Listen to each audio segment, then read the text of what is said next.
El día de hoy vamos a iniciar nuestro seminario de intervencionismo de enfermería para el paciente de cuidado hepático, con esta presentación que habla sobre la contextualización del cáncer hepático. Vamos a realizar un abordaje muy rápido, muy sencillo, de fácil comprensión para que todos podamos entender más o menos cómo estamos en la actualidad a nivel mundial sobre el cáncer hepático. Bueno. Entonces, en esta primera diapositiva vamos a recordar muy rápidamente sobre el hígado. Básicamente, para recordar, el hígado es un órgano visceral perteneciente al sistema digestivo. Es un órgano de color marrón que mide aproximadamente 1.400 gramos en las mujeres, 1.800 gramos en los hombres, ocupando aproximadamente el 2% del porcentaje corporal de un adulto promedio. El hígado recibe básicamente su circulación de dos partes. La primera, más o menos el 80% de su circulación, viene de la vena porta y el 20% restante de la arteria hepática. Adicional a eso, en el nivel externo, como todos lo sabemos, el hígado se encuentra dividido en dos lóbulos, lóbulo hepático derecho, lóbulo hepático izquierdo, el cual se da por una división del ligamento falciforme, que es el que se encarga de realizar esta división. Adicional a esto, es importante tener en cuenta que el hígado cumple importantes funciones metabólicas en el organismo, entre las cuales encontramos la segregación de bilis que llega hacia el intestino para poder metabolizar los nutrientes que nosotros consumimos usualmente en nuestra dieta, principalmente las grasas, pero adicional a eso nos ayuda con la producción de la mayoría de los factores de coagulación que tenemos en nuestro organismo. También se encarga de descomponer y almacenar muchos de los nutrientes que nosotros consumimos y los metaboliza para que puedan ser utilizados en forma de energía. Y por último, entre algunas de las funciones, nos permite descomponer algunas sustancias tóxicas como son los medicamentos y el alcohol, entre otros. Bueno, aquí en esta diapositiva vemos nuevamente el hígado. Pero aquí vamos a ver las dos divisiones, el lóbulo derecho, el lóbulo izquierdo, pero adicional a eso vamos a ver una serie de divisiones que son 8, que son los conocidos segmentos hepáticos que los da la clasificación de Cobbin-Out. Esta clasificación nos permite a nosotros identificar por segmentos el hígado y es importante tener en cuenta que cada segmento se encuentra irrigado por una rama arterial hepática, una rama de la vena porta y un conducto biliar. La importancia de esta clasificación radica en que tanto especialistas en cirugía y radiólogos tienen la facilidad de poder identificar en esta imagen partes importantes para poder saber con exactitud en dónde se encuentran las lesiones focales para su manejo y tratamiento, bien sea tratamiento quirúrgico o manejo intervencionista. Bueno. Entrando un poco en contexto en relación a la definición de qué es el cáncer, si bien la mayoría de las lesiones son producidas por células malignas, entonces vamos a hablar de que en el cáncer hepático, al igual que en las otras patologías, es una enfermedad en donde se producen células malignas asociadas a la producción excesiva en los tejidos del hígado. Sin embargo, es importante tener en cuenta que esta presentación va enfatizada en el cáncer primario de hígado y por esta razón no vamos a hablar del cáncer que viene de otras partes del cuerpo, que puede ser un cáncer secundario o un cáncer metastásico. Bueno, en relación a los síntomas que se pueden producir en el cáncer hepático, es importante tener en cuenta que la mayoría de los síntomas que se presentan en el cáncer hepático son síntomas que se dan en la enfermedad hepática avanzada, en un estadio intermedio o en un estadio avanzado. La mayoría de los síntomas están dados por pérdida de peso que tal vez la puede notar únicamente el paciente o puede ser percibida por otras personas. Podemos tener náuseas o emesis, dolor abdominal de predominio en hipocondrio derecho, ictericia, pero también puede haber hiporexia, y en casos más avanzados podemos encontrar pacientes con hemorragias de vías digestivas, con ascitis, podemos encontrar pacientes con alteración del estado de la conciencia dada por encefalopatía, entre otros síntomas, pero como les comentaba anteriormente, cuando presentan los síntomas los pacientes, ya la enfermedad se encuentra en un estadio intermedio o avanzado. Bueno, Teniendo en cuenta entonces la epidemiología de la enfermedad, es importante que tengamos en cuenta que las neoplasias primarias del hígado constituyen en la actualidad un problema muy importante de salud pública en el mundo. De acuerdo con la Organización Mundial de la Salud, en el 2018 se registraron 841.808 casos nuevos, siendo la sexta causa de cáncer a nivel mundial y la cuarta puesto de mortalidad por esta patología a nivel mundial. Acá vemos una gráfica muy sencilla, una torta que se divide en tres básicamente, y esta contextualización es importante porque es vital saber que el 80% de los casos de cáncer hepático corresponden a hepatocarcinoma. La siguiente, que corresponde al 15%, son casos de colangiocarcinoma intrahepático y el 5% restante corresponde a casos de angiosarcoma, hemangiosarcoma y hepatoblastoma. Estos últimos, que corresponden al 5%, son casos extremadamente raros y por eso esta presentación ustedes van a notar que se enfoca mucho en el tema del hepatocarcinoma, teniendo en cuenta que es la subclasificación del cáncer hepático con mayor frecuencia. Bueno. Vamos a continuar hablando sobre la epidemiología y es importante saber que más o menos el 85% de los casos a nivel mundial que se presentan de hepatocarcinoma se presentan en países con recursos bajos o recursos medios, estamos hablando de países en vía de desarrollo, pero también hay un número importante de pacientes que están ubicados en América Latina. Entonces vemos cómo en la gráfica se distribuyen los pacientes. Tenemos un grupo importante de pacientes contagiados con hepatocarcinoma en Asia, en África y en América Latina. País que encabeza el listado es Brasil, seguido de Argentina y Chile. Es importante también tener en cuenta que en la última década, desde 1990 en adelante, ha habido un incremento importante en el número de casos de enfermedad y esto está asociado al envejecimiento y al crecimiento de la población, teniendo en cuenta que en la mayoría de los casos el hepatocarcinoma se presenta en el adulto mayor por enfermedad progresiva. Bueno, se estima que aproximadamente para el 2020 en las Américas el cáncer hepático ocupó el quinto puesto en la tasa de mortalidad según la Organización Panamericana de la Salud y el 6.6% de los casos, del total de los casos de cáncer fueron asociados a hepatocarcinoma. También es importante tener en cuenta que en América del Norte, estamos hablando de Estados Unidos, el número de casos se ha duplicado o triplicado en esta área geográfica, pero no por las causas que anteriormente mencionábamos, sino por enfermedad del hígado graso. Lo anterior está relacionado con obesidad, con malos hábitos alimenticios, una incidencia importante de diabetes, entre otras causas que hablaremos más adelante. Bueno. En relación a los factores de riesgo se dividen en diferentes grupos. Entonces, vamos a empezar hablando sobre las enfermedades transmisibles. Cuando hablamos de las enfermedades transmisibles, estamos hablando de enfermedades infecciosas. Estas enfermedades infecciosas son infecciones crónicas por hepatitis B o hepatitis C y son la causa más importante de la aparición de hepatocarcinoma. Aproximadamente del 100% de los casos, el 80% de los casos de hepatocarcinoma están asociados con la aparición de hepatitis B y hepatitis C. Y se estima que aproximadamente entre el 2015 y el 2030, 20 millones de personas van a morir por infecciones de hepatitis aguda, infecciones por hepatitis crónica, cirrosis y hepatocarcinomas secundarios a hepatitis B.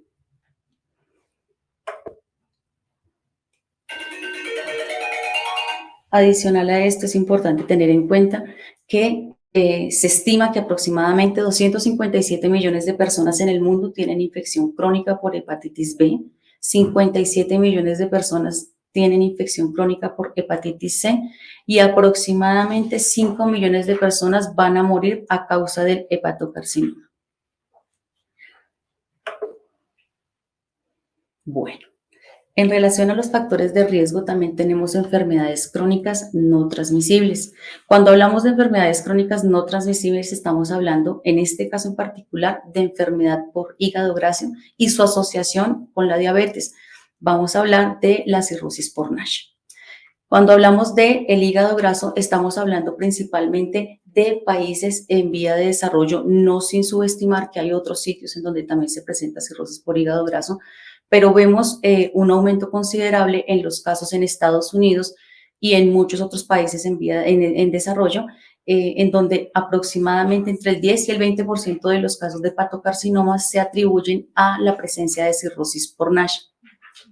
Tenemos en cuenta también que la obesidad y la diabetes mellitus son los principales factores de riesgo para presentar NASH.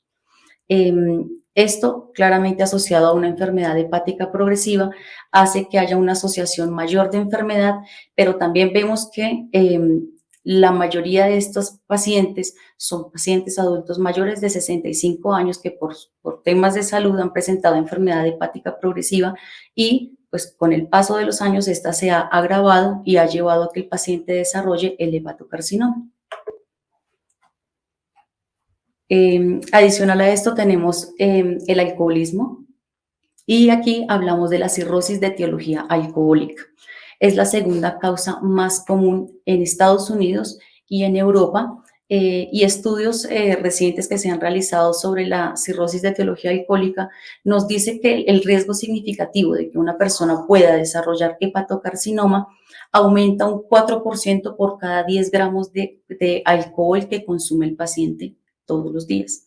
Eso quiere decir que va a ser de manera progresiva el deterioro hepático y por ende va a haber un mayor riesgo de que este paciente tenga hepatocarcinoma. Bueno, digamos que la contextualización que previamente les di es un poco más allegada a nuestra situación real, es lo que usualmente nosotros escuchamos con nuestros pacientes del día a día, que los pacientes tengan cirrosis de etiología alcohólica, por hígado graso, pero existen otros factores de riesgo que pueden hacer que se desarrolle hepatocarcinoma y que en nuestra cotidianidad no son muy frecuentes. Realmente creo que nunca los habíamos escuchado. Vamos a hablar sobre otras causas que pueden desarrollar hepatocarcinoma. La primera de estas es las aflatoxinas. Las aflatoxinas son unas micotoxinas producidas por Aspergillus, que es un hongo altamente productor de micotoxinas y que tienen un fuerte efecto hepatocarcinogénico. Eso quiere decir que va a producir unas mutaciones importantes en las células hepáticas y eso hace que a largo plazo se desarrolle cáncer en el hígado. Teniendo en cuenta lo anterior, podemos decir que aquí en el oriente, en el occidente, no existen casos reportados y los casos usualmente vienen de otros países, como lo es en África, en donde el 90% de la población ha tenido contacto con micotoxinas. Esto se debe principalmente a la contaminación de los alimentos asociado a un procesamiento inadecuado post cosecha. Eso quiere decir que no hay un adecuado embalaje o un adecuado almacenamiento de los cereales, de las leguminosas, y estas se contaminan con las micotoxinas que posteriormente son consumidas por las personas. Y adicional a eso, pues en países como África, también que hay una alta incidencia de virus de la hepatitis B, sumado a las aflatoxinas, aumenta de manera importante el riesgo de tener cáncer hepático. Pero adicional a eso encontramos causas derivadas del ácido aristolóquico. Este ácido es un compuesto altamente mutagénico que se encuentra en un jengibre silvestre chino, que se utiliza frecuentemente en la medicina tradicional china y se utiliza con mucha frecuencia, especialmente en países como China, Vietnam y el sudeste asiático, y se consume en infusiones, en algunos brebajes, para el manejo de algunas dolencias y demás, y este químico produce algunas mutaciones en la cadena del ADN y hace que se produzca a largo plazo hepatocarcinoma. Bueno. Otras causas que también podemos encontrar son la enfermedad biliar crónica, las enfermedades hepáticas de origen genético y algunas enfermedades metabólicas que pueden aumentar a largo plazo el riesgo de tener hepatocarcinoma. Sin embargo, es importante tener en cuenta que de estas causas que representan el menor porcentaje de riesgo, aproximadamente es del 5 al 10-15% de los casos de hepatocarcinoma en total. Bueno, En relación a la prevención, es importante tener en cuenta que en todo el mundo de lo que más se habla al respecto de las infecciones por hepatitis B y hepatitis C es que la vigilancia y la detección temprana siempre van a ser la mejor alternativa. Existen múltiples enfoques a nivel mundial sobre cómo se debe realizar una detección, una prevención temprana. Sin embargo, hay que tener en cuenta que muchos de los países en donde se presentan estas cifras de hepatocarcinoma cuentan con recursos financieros muy limitados y hay algunas zonas en donde la hepatitis viral es endémica. En estas áreas endémicas se da principalmente el contagio por transmisión vertical de la madre al hijo durante el parto o desde el útero, o transmisión horizontal de miembros de la familia a algunos lactantes y niños por manipulación alimentaria o por lactancia materna. Pero también es importante tener en cuenta que si bien los programas de vacunación a nivel mundial están establecidos para la vacunación neonatal para hepatitis B, aproximadamente la cobertura de vacunación contra el virus de la hepatitis B está entre el 40 y el 70%. Lo anterior nos da, digamos que, una alerta para poder mejorar los programas de vacunación, y no solamente los programas de vacunación, sino poder mejorar el alcance de las vacunas para toda la población, principalmente las poblaciones que están alejadas de las zonas urbanas. Bueno, aquí hablamos entonces de que en la actualidad no hay ninguna vacuna contra el virus de la hepatitis C. Podemos encontrar que la transmisión se puede dar con la transmisión horizontal, transmisión vertical, y evitando la reutilización de jeringas y agujas desechables, como se ve en los casos en donde hay consumo de drogas recreativas de manera inyectable. Digamos que básicamente esta es la manera en la cual se puede prevenir el contagio por el virus de la hepatitis C. Pero también encontramos otros tipos de prevención en donde tenemos mantener estilos de vida saludable, en donde podemos evitar el consumo excesivo de alcohol o limitarlo por completo, reducir la ingesta de alimentos hipercalóricos que pueden estar asociados a hipertensión arterial, diabetes mellitus, sobrepeso u obesidad. Practicar regular ejercicio constantemente, que siempre se ha visto que es un factor protector, y evitar el consumo de tabaco, de cigarrillo y todos los derivados de la nicotina, debido a que también producen alteraciones en la formación celular.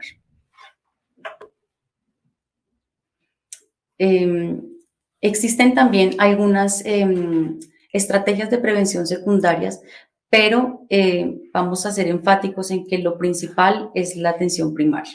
Cuando hablamos de las estrategias secundarias, estamos hablando de que debe haber un seguimiento estricto a los pacientes con alteraciones hepáticas, pacientes que tienen tumores, que sabemos que ya tienen tumores previos, y en pacientes con enfermedades preexistentes del hígado, cirrosis, infecciones virales de origen crónico. En pacientes con disfunción hepática grave es importante tener en cuenta que deben realizarse seguimientos estrictos si y solo si el paciente es candidato a trasplante hepático, debido al alto riesgo de mortalidad. Lo que dicen las guías más recientes es que no se justifica realizar de manera tan constante estudios en pacientes con disfunciones hepáticas graves, porque ellos van a tener alto riesgo de mortalidad y no se van a beneficiar de ninguna manera de que todo el tiempo les estemos haciendo estudios. Bueno, en relación al diagnóstico, es importante tener presente que, como lo dijimos al inicio de este seminario, la mayoría de los pacientes que presentan síntomas tienen un grado de enfermedad intermedio o avanzado. Cuando detectan en el paciente que tiene algún síntoma, lo primero que van a hacer es solicitar una batería de exámenes de sangre, entre los cuales podemos encontrar en un perfil hepático básico. Pueden también tomarse pruebas de hepatitis viral, pruebas de coagulación, y cuando encontramos alteración en estos, pueden tomarse pruebas de alfa-fetoproteína. En relación al diagnóstico radiológico no invasivo, es importante tener en cuenta que luego de que se hacen una batería de exámenes de sangre, el médico que trate al paciente deberá solicitar alguna imagen diagnóstica. Entre estas podemos encontrar la ecografía hepatobiliar, la tomografía computarizada de abdomen, la resonancia magnética nuclear, entre otras. También es importante mencionar la clasificación del IRADS, y la clasificación del IRADS nos habla de La clasificación de nuevas lesiones hepáticas es 5 clases y va a evaluar básicamente el tamaño, la extensión y los patrones de realce en tomografía y en resonancia magnética nuclear. Aquí vamos a ver una tabla en donde nos muestra que el IRAD se clasifica de 1 a 5, en donde 1 nos dice que claramente la lesión es benigna, el IRAD 2 probablemente es benigna, el IRAD 3 tiene un riesgo intermedio de malignidad, el IRAD 4 es probablemente hepatocarcinoma, el IRAD 5 definitivamente es hepatocarcinoma. Esto es importante porque nos permite, digamos que tener un consenso general para que los especialistas en radiología puedan hablar todos el mismo idioma, puedan clasificar estas lesiones que principalmente son lesiones nuevas que pueden medir de un centímetro o más y se evalúa el hiperrealce arterial y el lavado venoso del hígado en las imágenes de tomografías contrastadas y de resonancias magnéticas. En relación a los tratamientos no vamos a ahondar mucho, sin embargo, solamente para mencionarlo, existen diferentes tipos de tratamientos entre los que encontramos los tratamientos quirúrgicos, en donde se puede hacer únicamente resección de la lesión o se puede hacer hepatectomía, pero adicional a eso se pueden hacer otro tipo de procedimientos que, como les comentaba, no voy a ahondar porque mis compañeros van a hablar más adelante sobre ellas, pero solamente por mencionarlos, la ablación de lesiones hepáticas viables según criterios establecidos por microondas o por radiofrecuencia, la quimioembolización transarterial, el trasplante hepático, que es uno de los manejos definitivos para la erradicación del hepatocarcinoma, y también el manejo interdisciplinario, donde vemos pacientes que han sido llevados a quimioterapia, pero que también en diferentes estadios de su enfermedad han tenido abordajes intervencionistas o han sido llevados a cirugía. Bueno, para finalizar entonces, en las conclusiones es importante tener en cuenta que en la actualidad el cáncer hepático es un problema importante de salud pública debido a la carga importante de morbimortalidad a nivel mundial, causa años perdidos laborales para población joven y población intermedia, pero adicional a eso es importante tener en cuenta que la mayoría de los factores de riesgo que se presentan para el hepatocarcinoma incluyen infecciones de origen viral que pueden ser prevenibles. Adicional a eso encontramos alteraciones metabólicas producidas por hígado graso que están muy asociadas al consumo de ingestas hipercalóricas, entre otras, o el consumo de alcohol. También la exposición a las aflatoxinas y al ácido aristológico. La mayoría de estos factores de riesgo están asociados a comportamientos diarios que pueden aumentar el riesgo de tener hepatocarcinoma. También es importante resaltar que la vigilancia y la detección temprana del cáncer hepático aumentan considerablemente la posibilidad de un tratamiento curativo. Sin embargo, eso se dificulta en todos los países, teniendo en cuenta que la mayoría de pacientes presentan síntomas cuando la enfermedad está avanzada. También es importante reconocer que se han logrado avances en la comprensión de la enfermedad, de la epidemiología y de los factores de riesgo, y que en la actualidad existen maneras de estadificar el cáncer únicamente por imágenes diagnósticas sin ser necesaria la biopsia definitivamente. Y la selección del tratamiento de los pacientes dependerá claramente de las características del tumor, de la gravedad de la disfunción hepática, de enfermedades subyacentes que tenga el paciente o de otras comorbilidades y de los recursos médicos que tenga el paciente a su alrededor, así como la experiencia médica de los centros de cuidado clínico. Bueno, muchísimas gracias.